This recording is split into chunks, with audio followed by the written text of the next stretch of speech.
بسم اللہ الرحمن الرحیم صلی اللہ تعالی علی حبیبی محمد وعلی آلہ وصحبہ وسلم۔ حضرت سیدنا امام بخاری صاحب رحمۃ اللہ علیہ نے مقدمۃ الباب قائم فرمایا، باب یبدی ضبعیہ ویجافی فی السجود، کہ بازوؤں کو ظاہر کرنا یعنی کروٹوں اور پہلوؤں سے جدا رکھنا سجود میں، سجدے کے دوران بازوؤں کو کروٹوں سے جو دور رکھنا چاہیے، کروٹوں کو رانوں سے دور اور رانوں کو پنڈلیوں سے دور رکھنا چاہیے، جدا جدا رکھنا چاہیے۔ یہ مرد کے لیے مسئلہ ہے، مرد جب سجدے میں جائے تو ان اعضاء کو الگ الگ رکھے گا، جبکہ عورتوں کے لیے ہوتا ہے کہ وہ سمٹ کر سجدہ کریں، ان کے لیے ہوتا ہے کہ بازو اپنے پہلوؤں کے ساتھ ملا کے رکھیں، آگے پیٹ، ران آگے پنڈلیوں سے اس طرح وہ بچھ کر سجدہ کریں، جبکہ مرد کے لیے ان اعضاء کو علیحدہ علیحدہ کرنا، ظاہر کرنا، جدا رکھنا، سمجھ آ رہی ہے؟ یہ سنت طریقہ ہے۔ اس کے تحت جو حضرت سیدنا امام بخاری صاحب رحمۃ اللہ علیہ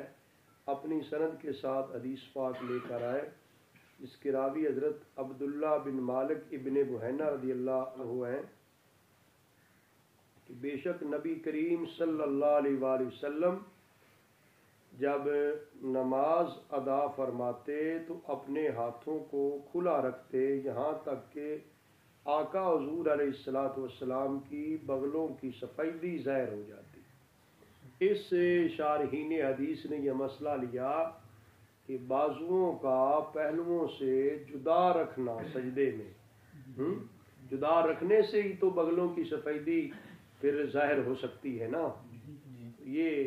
آقا حضور علیہ الصلوۃ والسلام کی سنت مبارکہ ہے۔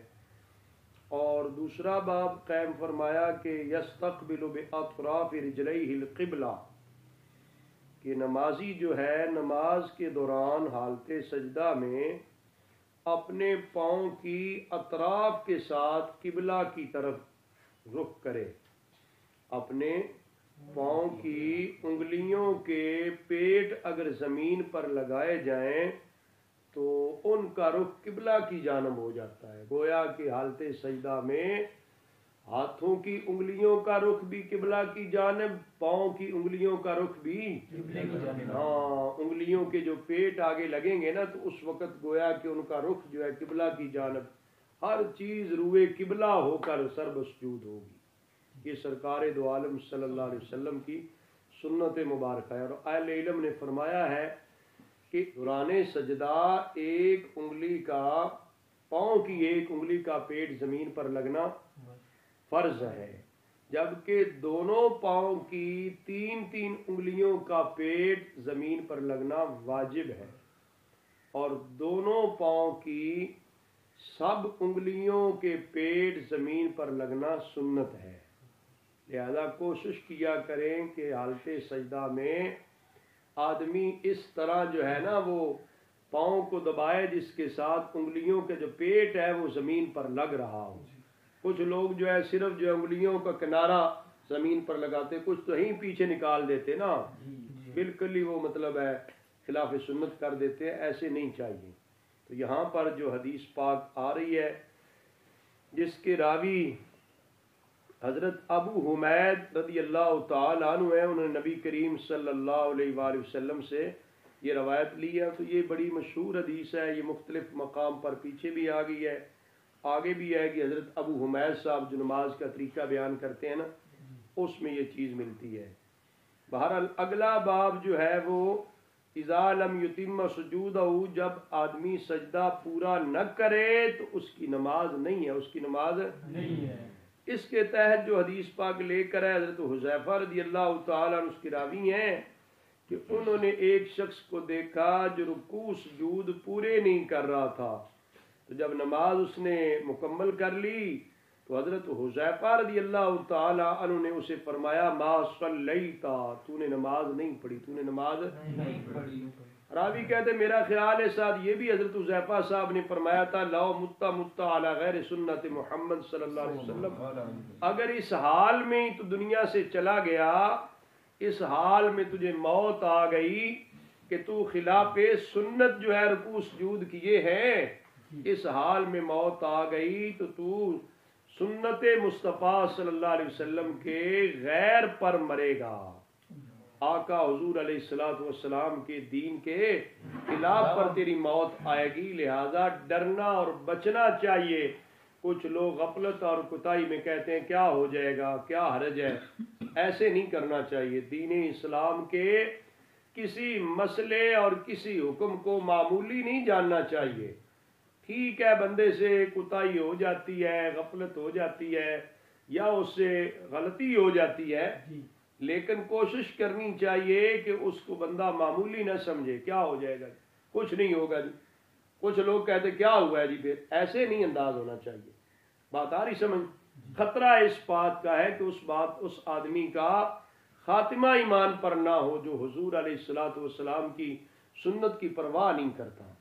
اس کو متوجہ بھی کیا جائے، بتایا بھی جائے،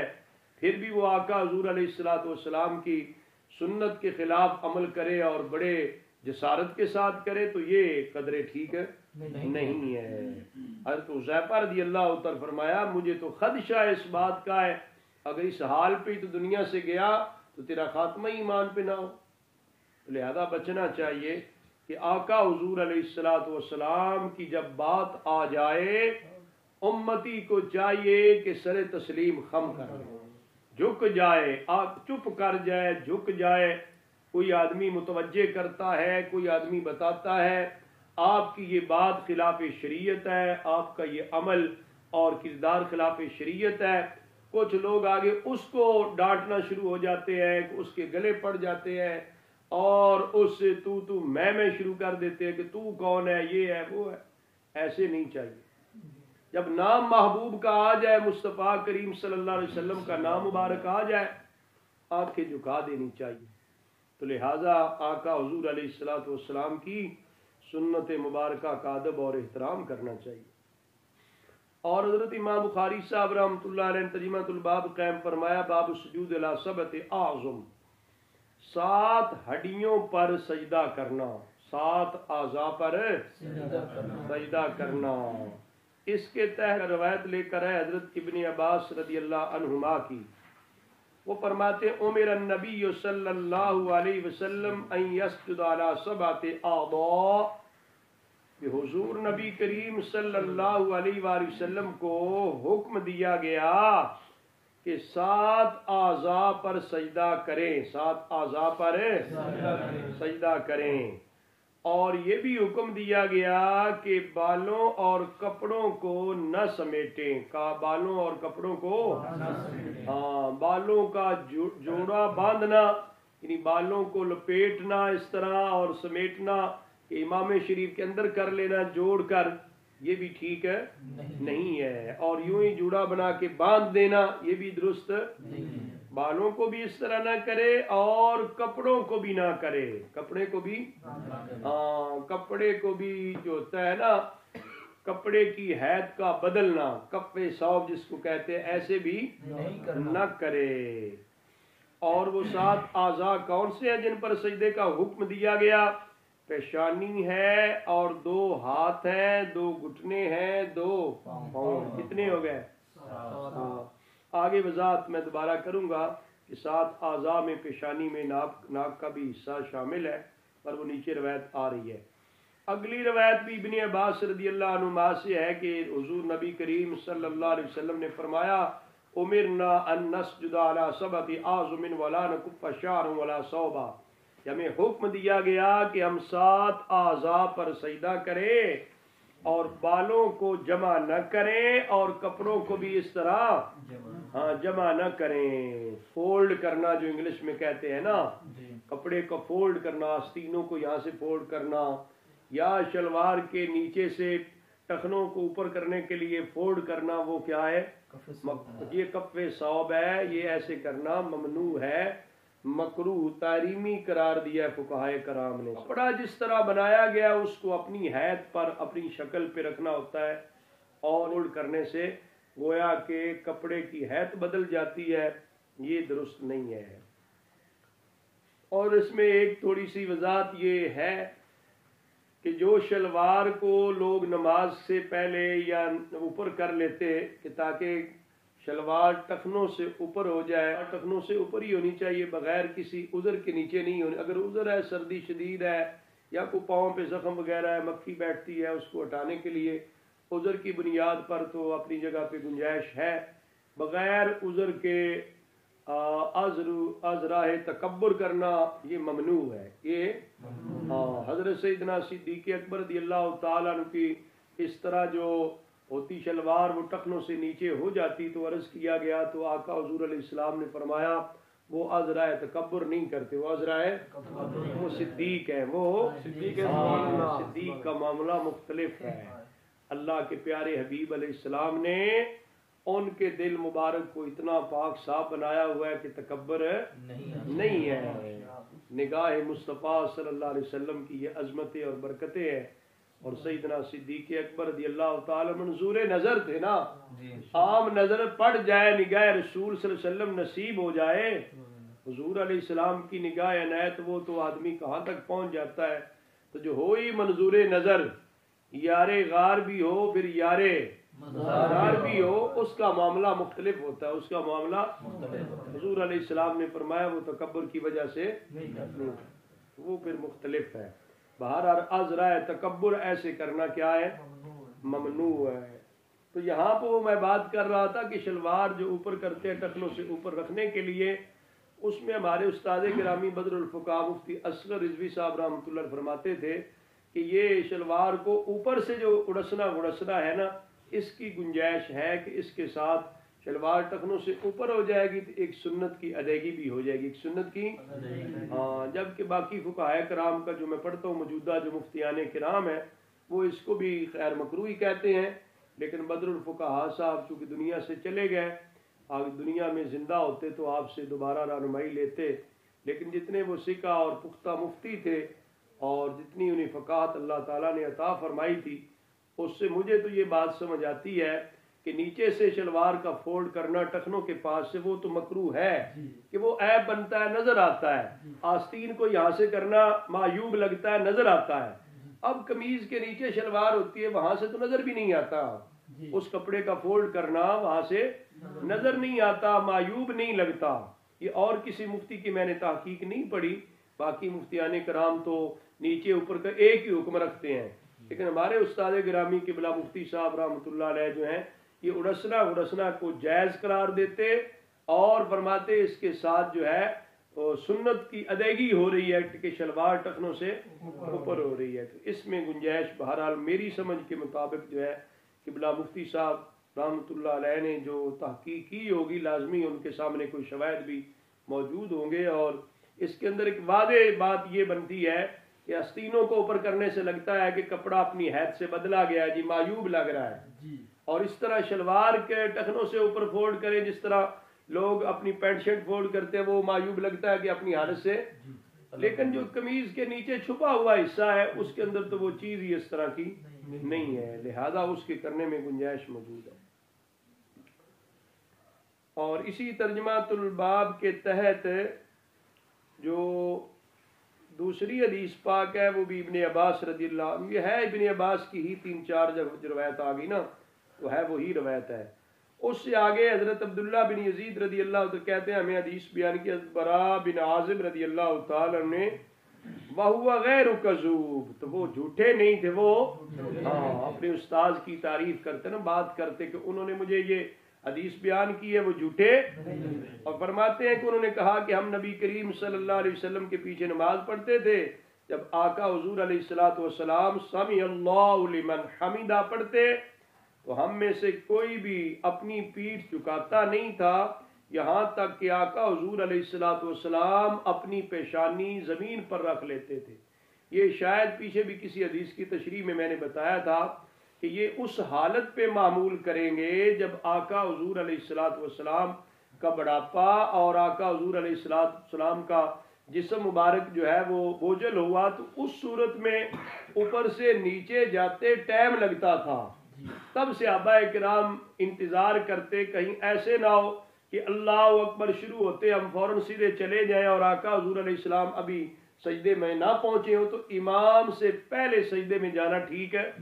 ہاں تو آج بھی اگر کوئی ایسا امام ہے جو بڑھاپے کی وجہ سے یا عذر کمزوری کی وجہ سے وہ نیچے جاتے آرام سے نیچے جاتا ہے، پھر ہاتھ ٹیکتا ہے، ہاتھوں کو ٹیک کر جو ہے آگے پھر سجدے میں جاتا ہے، وہ پھر یہ ہے کہ اس بات کی انتظار کرنی چاہیے مقتدی حضرات کو کہ کہیں اس کے سجدے میں جانے سے پہلے سجدے میں نہ جائے. اگلا تھا باب قائم کیا باب السجود علی الانف. یہ وہ بات ہے نا کہ ناک پر جو ہے نا سجدہ کرنا، ناک پر سجدہ کرنا. 7 اعضاء جو آئے ہیں ان میں جو ہے وہ پیشانی کا ذکر تو آیا ہے پچھلی حدیث پاک میں. یہاں پر جو ہے ناک کی طرف اشارہ بھی ملتا ہے کہ جو حضرت ابن عباس ہی راوی ہیں. پچھلی جو روایات ہیں اس کے راوی بھی کون تھے؟ ابن عباس ہی ہیں رضی اللہ عنہ. فرماتے نبی کریم صلی اللہ علیہ وآلہ وسلم نے ارشاد فرمایا کہ مجھے 7 اعضاء پر سجدہ کرنے کا حکم دیا گیا، تو پیشانی پر اور اشارہ اپنے ہاتھ مبارک کے ساتھ کیا ناک کی طرف بھی. گویا کہ ناک پیشانی میں شامل ہے. اس مسئلے میں ناک پیشانی میں شامل ہے. ہاں پیشانی کو بھی جمایا جائے زمین پر اور ناک کو بھی اتنا دبایا جائے کہ نرم جو چیز ہے نا ناک کی یہ زمین کے ساتھ جو ہے نا اس طرح دبانے سے ہڈی جو ہے وہ لگ جائے، جو ناک کی ہڈی ہے وہ بھی زمین پر. ہاں اس طرح پیشانی اور ناک کی ہڈی کا یہاں لگانا جو ہے نا یہ دوران سجدہ. تو 2 ہاتھ 2 گھٹنے اور پاؤں کے اطراف، پاؤں کے ادھر اطراف آیا نا جو پاؤں کے اگلے حصہ جو انگلیوں کا پیٹ کی بات کرتے ہیں نا وہ اسی حدیث پاک سے ہے نا. فرمایا آقا حضور علیہ السلام نے ہمیں یہ بھی حکم دیا گیا کہ کپڑے اور بال جو ہیں ان کو فولڈ نہ کریں، ان کو فولڈ نہ کریں. اگلا باب بھی پھر وہی ہے کہ باب السجود علی الانف 3. مٹی میں دوران سجدہ ناک پر سجدہ کرنا، ناک پر سجدہ کرنا کیچڑ مٹی میں ناک پر سے اگر مٹی گیلی ہے، مٹی گیلی ہے تو اس پر سجدہ بھی کیا جائے تاکہ اتنا کیا جائے جس کے ساتھ جو ہے ناک اور پیشانی جم جائے.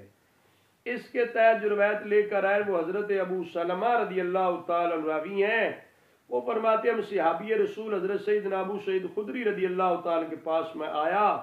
میں نے عرض کیا الا تخرج بنا الی النخل، اے بزرگوں کیا آپ ہمارے ساتھ باغ کی طرف تشریف نہیں لے آتے، نتحدث کہ ہم بات چیت کریں. یہ تھے طلباء کرام نا جن کو ذوق شوق ہوتا، استاد کے دروازے پہ جاتے ان سے ریکویسٹ کرتے، گزارش کرتے جی آپ مہربانی فرمائیں اگر تشریف لائیں تو ہم آپ سے کوئی استفادہ کر لیتے ہیں. حضرت ابو سعید خدری رضی اللہ تعالی عنہ ان کے کہنے پر تشریف لائے تو حضرت ابو سلمہ کہتے میں نے کہا حدثنی ما سمعت النبی صلی اللہ علیہ وسلم فی لیلۃ القدر. آپ صحابی رسول ہیں تو آپ حضور نبی کریم صلی اللہ علیہ وسلم سے جو لیلۃ القدر کے متعلق سن رکھا ہے نا وہ مجھے بیان کیجئے، وہ مجھے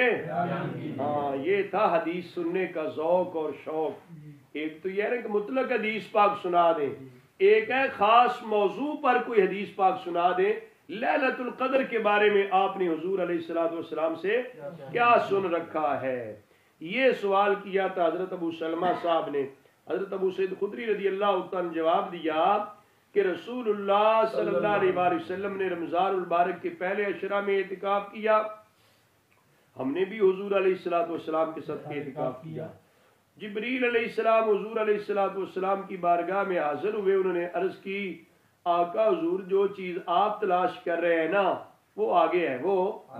پہلے عشرے میں نہیں ہے. پھر آقا حضور علیہ السلام نے درمیانی عشرے میں اعتکاف کیا، رمضان المبارک کے درمیانی عشرے میں اعتکاف کیا. تو کہتے ہم نے بھی حضور علیہ السلام کے ساتھ اعتکاف کیا. پھر جبریل علیہ السلام ہے انہوں نے یہی کہا ان الذی تطلب امامک، جو چیز آپ تلاش کر رہے وہ آگے ہے. نبی کریم صلی اللہ علیہ وآلہ وسلم نے پھر 20 رمضان المبارک کی صبح خطبہ ارشاد فرمایا. سمجھ آ رہی ہے؟ جو آخری عشرے کا اعتکاف سنت ہے اس میں 20 رمضان المبارک کو سورج غروب ہونے سے پہلے پہلے مسجد میں پہنچ جانا چاہیے اعتکاف کی نیت سے. بات آ رہی سمجھ؟ تو 20 رمضان المبارک کی صبح پھر حضور علیہ السلام نے خطبہ دیا. آپ نے فرمایا جس نے نبی کریم صلی اللہ علیہ وسلم کے ساتھ اعتکاف کرنا ہے وہ واپس لوٹ آئے، دوبارہ اعتکاف میں آ جائے. کیونکہ حضور نے فرمایا مجھے لیلۃ القدر دکھائی گئی ہے. انی اریتو لیلۃ القدر، مجھے لیلۃ القدر. اللہ اکبر. یہ حضور علیہ السلام کی شان مبارک ہے. آپ فرماتے مجھے لیلۃ القدر دکھائی گئی ہے، وانی نسیتو، اور بے شک مجھے بھلا دی گئی ہے. آقا حضور علیہ السلام کو لیلۃ القدر دکھائی بھی گئی، بتائی بھی گئی. صرف معاملہ یہ ہے کہ اس کی تعیین پھر بلا دی گئی، اس کی تو حضور نے فرمایا وَإِنَّا فِي الْعَشْرِ الْأَوَاخِرِ فِي وِتْرٍ، تو آخری عشرے کی تاک راتوں میں ہے، آخری عشرے کی تاک راتوں میں ہے. وَإِنِّي رَأَيْتُ كَأَنِّي أَسْجُدُ فِي طِينٍ وَمَاءٍ، حضور فرماتے ہیں میں نے دیکھا ہے کہ بے شک میں مٹی اور پانی یعنی گیلی مٹی پر میں سجدہ کر رہا ہوں. اور وَكَانَ سَقْفُ الْمَسْجِدِ جَرِيدَ النَّخْلِ، تو اس وقت مسجد نبوی شریف کا جو چھت تھا کھجور کی شاخوں سے بنا ہوا تھا. تو صحابہ کہتے ہیں ہم نے آسمان میں کوئی چیز نہیں دیکھی تھی، کوئی بادل وغیرہ بھی. تو یہ آقا حضور علیہ السلام نے فرمایا تو آسمان پر کوئی چیز نہیں تھی. اچانک جناب ایک بادل کا ٹکڑا آیا تو بارش آ گئی. کیا آ گئی؟ ہاں، فَأُمْطِرْنَا، بارش برسائی گئی ہمارے اوپر. تو ہمیں نبی پاک صلی اللہ علیہ وسلم نے نماز پڑھائی یہاں تک کہ مٹی اور پانی کا نشان جو تھا نا گیلی مٹی کا، رسول اللہ صلی اللہ علیہ وسلم کی پیشانی علا جب آتے رسول اللہ صلی اللہ علیہ وسلم و ارنباتی ہی، اور حضور کی ناک مبارک پر پیشانی، اور اس سے مطلب ہے لیتے ہیں نا کہ پیشانی کے ساتھ ناک بھی دوران سجدہ زمین پر لگنی چاہیے. فرمایا تصدیق رؤیا ہو، یہ حضور کی خواب کی تصدیق بھی ہوگی. جو حضور کو معاملہ دکھایا گیا وہ جناب بارش آ بھی گئی اور مٹی جناب مسجد نبوی شریف کے اندر گیلی ہو بھی گئی. یہ ہوتا ہے نا. اس کے اندر بعض عرفاء کہتے ہیں کہ لیلۃ القدر کی رات کی ایک نشانی یہ بھی ہے کہ آخری عشرے کی تاک راتوں میں جس میں بارش ہو جائے نا تو وہ بھی ایک نشانی ہے کہ یہ رات کیا تھی، لیلۃ القدر کی رات تھی. بہرحال اس میں جمہور کا جو نظریہ اور جمہور کا موقف ہے وہ یہی ہے کہ 27ویں شب رمضان ہے جو نزول قرآن کی رات بھی ہے. سمجھ آ رہی ہے؟ انا انزلناہ فی لیلۃ القدر ہے نا. تو جمہور کا بہرحال موقف یہ ہے کہ بعض اہل علم کی رائے مختلف بھی ہیں اور اس کی مختلف جو ہے علامات اور نشانیاں بھی بیان کی گئی ہیں. تو یہاں پر حضرت امام بخاری صاحب رحمۃ اللہ علیہ جو مسئلہ بیان کرنا چاہتے تھے باب السجود علی الانف فی الطین، وہ اتنا ہی تھا کہ سجدہ جب کرنا ہے تو پیشانی تو زمین پر رکھنی ہے، پیشانی کے ساتھ کیا ہے، ناک بھی زمین پہ لگے. اگلا باب قائم فرمایا باب عقد الثياب وشدها، کپڑے کا گرا لگانا، کپڑے کی گرا لگانا اور اس کا باندھ لینا اور اس کے ساتھ اور کپڑا ملا لینا، ضم کر لینا جب جو ہے نا ستر عورت کا کیا ہو، خوف ہو کہ جس اور جسم کے حصے کو ڈھانپنا فرض اور ضروری ہے، اس کے کھل جانے کا اگر ڈر ہے نا تو پھر کیا ہے بھئی، اور کپڑا ساتھ ملایا جا سکتا ہے، باندھا جا سکتا ہے، گرا لگائی جا سکتی ہے. پیچھا چونکہ باب تھا نا کفِ ثوب سے منع کیا گیا، تو یہاں پر اس باب سے پتہ چلتا ہے کہ ضرورت کے تحت جو کرنا ہے اس کی گنجائش موجود ہے. حضرت سہل بن سعد رضی اللہ عنہ فرماتے ہیں کہ لوگ نبی کریم صلی اللہ علیہ وسلم کے ساتھ نماز پڑھتے اس حال میں کہ وہ اپنے تہ بند جو ہے نا ان کو انہوں نے گرا لگائی ہوتی تھی، جس طرح کے چھوٹے بچے کو ایک ہی کپڑے میں جو ہے نا اوپر گردن کے ساتھ نہیں کپڑا باندھ دیا جاتا، تولیے کے ساتھ لپیٹ کر اس طرح گردن کے ساتھ باندھ دیا جاتا ہے، اس طرح ایک ہی تہبند ہوتا تو صحابہ کرام رضوان اللہ علیہم اجمعین نے اپنی گردنوں پر باندھا ہوتا، اور خواتین چونکہ پچھلی صفوں میں موجود ہوتی تھی نماز میں، خواتین سے کہا جاتا تھا کہ اپنے سروں کو سجدے سے نہ اٹھانا یہاں تک کہ مرد سیدھے بیٹھ نہ لیں۔ اللہ اکبر! یہ حال تھا صحابہ کرام رضوان اللہ علیہم اجمعین کا، اور اتنے مشکل حالات میں کہ کپڑا بھی مطلب ہے وہ زیادہ میسر نہیں تھا، ان حالات میں کپڑا بھی زیادہ، اور پوری دنیا پر چھا بھی گئے، پوری دنیا پر۔ کمال تو یہ ہے نا، بظاہر آج ہمیں جو دین کا کام جن کو توفیق نہیں ہوتی وہ جناب وسائل کا رونا روتے رہتے ہیں، تو آپ بھی یاد رکھیں اس بات کو، جو دین پڑھا ہے اس کو ساری زندگی دین پڑھاتے رہیں، اور خواہشات پوری نہ کریں کہ خواہشات تو کسی کی بھی پوری نہیں ہوتی، بڑے بڑے بادشاہوں کی نہیں ہوتی، پاکستانی حکمرانوں کی ہو گئی ہیں، کسی کی تو بتائیں، ہمیں تو زندگی میں کوئی نہیں بندہ ملا نہ سنا ہے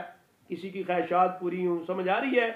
تو علماء کرام کو بھی، پھر علماء دین کو بھی چاہیے کہ اس راستے پہ چلے کہ صحابہ کرام رضوان اللہ علیہم اجمعین ہر محاذ پہ فتح حاصل کرتے، دن رات جہاد میں، اتنے مشکل حالات میں، تو نماز کے لیے کپڑا بھی اتنا دستیاب نہ ہوتا کہ جس کے ساتھ جو ہے نا سترے عورت مشکل کے ساتھ ڈھانپتے فریضہ ادا کرنے کے لیے، پھر بھی اگر حالت سجدہ میں ہوتے تو خدشہ اس بات کا ہوتا کہ کہیں کسی اور کو دیکھنے کے لیے جو وہ حصہ نظر نہ آ جائے، اگرچہ اپنے لیے تو ڈھانپا ہوتا تھا، لیکن ہوتا ہے نا کہ سجدے میں جاتے اٹھتے بیٹھتے کوئی دقت نہ بن جائے، تو صحابہ کرام رضوان اللہ علیہم اجمعین پوری دنیا پہ چھا گئے، جدھر رخ کرتے تھے فتح ان کا مقدر بنتی تھی۔ پتہ چلتا ہے کہ ظاہری اسباب اور وسائل پر انحصار کرنا یہ مومن کی شان ہی نہیں ہے، مومن کی شان یہ ہے کہ توکل اللہ تعالیٰ کی ذات پہ کرے، ہاں اسباب وسائل اکٹھے کرے، محنت کرے، کوشش کرے، جو باطل قوتیں وہ بھی تو اپنا دھندا کر رہی ہیں، تو آپ اہل حق ہو کہ آپ بھی جد و جہد کرے، کوشش کرے، اور کوشش کرتے رہنا دین کے غلبے کی، یہ کامیابی ہے۔ یہ نہیں ہے کہ مطلب لازمی طور پر کوئی کہ میں امیر المؤمنین بن جاؤں تو یہ میری کامیابی ہے، یہ نہیں ہے، جد و جہد کرتے رہنا کیا ہے ہمارے قبلہ عالم حضرت حافظ الحدیث رحمۃ اللہ علیہ فرماتے ہیں، جو میرے مرشد گرامی یعنی مرشد حضرت حافظ الحدیث نے حضرت خواجہ پیر کیلانی رحمۃ اللہ علیہ نے جو وظیفہ دیا وہ یہی ہے کہ دین کا کام اخلاص اور محنت کے ساتھ کرتے رہیں بس۔ تو آپ نے یہی فرمایا کرتے تھے کہ خواہ وہ دنیا کا کاروبار بھی کرے شریعت کے تقاضوں کے مطابق، اندرون ملک کرے بیرون ملک کرے، اللہ تبارک و تعالیٰ کی رضا کے لیے جو کام کیا جائے نا یہ قبول ہوتا ہے، مشکور ہوتا ہے، اور یہی مجاہدہ ہمیں دیا ہے کہ جد و جہد کرتے رہنا، جد و جہد والذین جاہدوا فینا لنہدینہم سبلنا، اللہ فرماتا ہے جو لوگ ہماری ذات میں مجاہدہ کرتے ہیں، کوشش میں لگے رہتے ہیں، ہم انہیں اپنے راستے بھی پھر دکھا دیتے ہیں، اللہ تعالیٰ اپنی راہ کشادہ فرما دیتا ہے ان کے لیے، دکھا دیتا ہے اپنے راستے۔ تو لہذا ہمیں زندگی بھر یہ جد و جہد کرتے رہنا چاہیے، بے شک باد مخالف چلتی رہتی ہے، تندی یہ باد مخالف سے نہ گھبرا اے عقاب، یہ تو چلتی ہے تجھے اونچا اڑانے کے لیے، لہذا کبھی بھی حالات کی ستم ظریفی سے تنگ آ کر، آج بہت سارے جو ہے نا وہ زرگ برگ جو ہے نا ایسے سکالر بھی ہیں جو ہے نا وہ عجیب قسم کا جو فلسفہ دے رہے ہوتے ہیں، تو ان سے بچنا بھی چاہیے، سوشل میڈیا پہ بھی کچھ چیزیں لکھ رہے ہوتے ہیں، اور بڑی پلاننگ کے تحت کچھ مذہبی لوگوں سے باتیں کلوائی جا رہی ہوتی ہیں، بھئی کچھ ضروری نہیں ہے کہ مسجد میں امامت کرنی ہے، خطابت کرنی ہے، مدرسے میں ہی پڑھانا ہے، آپ جی اور کام بھی کر لیں، یہ بھی کر لیں، وہ بھی کر لیں، سارے کر لیں، لیکن دین کو نہ چھوڑیں، سمجھ آ رہی ہے؟ ہاں، لیکن وہ جو سوچ دی جا رہی ہوتی ہے نا اس سوچ میں بندے کو ہٹایا جا رہا ہوتا ہے، جو زمانہ آنا تھا نا کہ ایک زمانہ آئے گا دین کا کام درم و دینار سے ہوگا، وہ یہی زمانہ ہے۔ اب 14 صدیاں تو بیت گئی، 15ویں بھی آدھی ہونے کو ہے، اب کوئی کہے کہ کوئی اور زمانہ آئے گا قیامت کے قریب، اور کون سا زمانہ آئے گا؟ اب قیامت قریب ہے، لہذا آج ہی وہ دور ہے جس میں کام درم و دینار سے بھی ہوگا۔ فقہائے کرام نے باقاعدہ طور پہ تعلیم دین پر اجرت کو جائز قرار اس لیے دیا تھا کہ لوگ دین چھوڑ کر آگے پیچھے نہ جائیں، اور بہت سارے لوگ ٹیکنیکل ایجوکیشن لے رہے ہیں، ہماری قوم کے بیٹے ہیں نا، ہمارے بھائی ہیں، ہمارے بچے ہیں، تو ٹھیک ہے وہ کام کرے، لیکن جنہوں نے دین پڑھا ہے وہ کیا کرے؟ دین پڑھائے۔ اور چاہیے ارباب اقتدار کو بھی اس حقیقت کو سمجھے کہ ہمارا دین مذہب ہے، اس کے بغیر ہم کچھ نہیں ہیں، اور ان کو چاہیے اسپیشلسٹ لوگ یہ دین کے لیے تیار کرے جو دینی رہنمائی دیتے رہے۔ ورنہ ان ملکوں کا حال دیکھا ہے جہاں پہ مدارس صحیح معنوں میں کامیاب نہیں ہے، با اختیار نہیں ہے، اچھا سلیبس نظام نہیں ہے، لوگ ماہر عالم دین پیدا نہیں ہو رہے، وہاں پر کوئی فتویٰ دینے کے لیے بندہ نہیں ملتا، کوئی رہنمائی کرنے کے لیے نہیں ملتا، کوئی شرعی تقاضا پورا نہیں ہوتا۔ لہذا وطن عزیز پاکستان کے ارباب اقتدار کو بھی چاہیے ان دینی مدارس و جامعات کی قدر کرے، ان کی حوصلہ افزائی کرے، تاکہ مدارس میں پڑھنے والے لوگ اسپیشلسٹ ماہر علم دین بنے، ممتاز عالم دین بنے، قوم کی رہبری اور رہنمائی جو ہے ان کی وساطت سے ہو۔ اگر یہ بھی پختہ علماء بھی تیار ہونے بند ہو گئے، کوئی ادھر چلا گیا، کوئی ادھر چلا گیا، کوئی ادھر چلا گیا، پھر نتیجہ یہ ہوگا کہ کسی کے پاس بھی کوئی مسئلہ حل کرنے کی استطاعت اور گنجائش نہیں ہوگی۔ آج بھی حال پاکستان میں بہت سارے ایسے اضلاع ملتے ہیں کہ ایک بھی ماہر مفتی نہیں ملتا، پورے علاقے خالی ہے ماہر مفتی سے، جبکہ ایک وقت تھا کہ فقہاء کرام کہا کرتے تھے جس علاقے میں رہنے والے لوگوں کو شریعت کی رہنمائی کرنے کے لیے کوئی ماہر استاد عالم نہیں ملتا، مفتی نہیں ملتا جو ان کے مسائل حل کر سکے، ان علاقوں سے ہجرت کر کے دوسرے علاقے میں چلے جانا چاہیے جہاں پہ کم از کم کسی عالم دین کے زیر سایہ رہنمائی تو ملتی ہے، زندگی تو بندہ گزار سکتا ہے، اتنا ضروری سمجھتے تھے۔ تو لہذا دینی مدارس و جامعات کا جو وجود ہے یہ بہت بڑی برکت ہے اور دین اسلام کی بنیادی ضرورت ہے۔ جہاں اسلامی سوسائٹی ہے نا،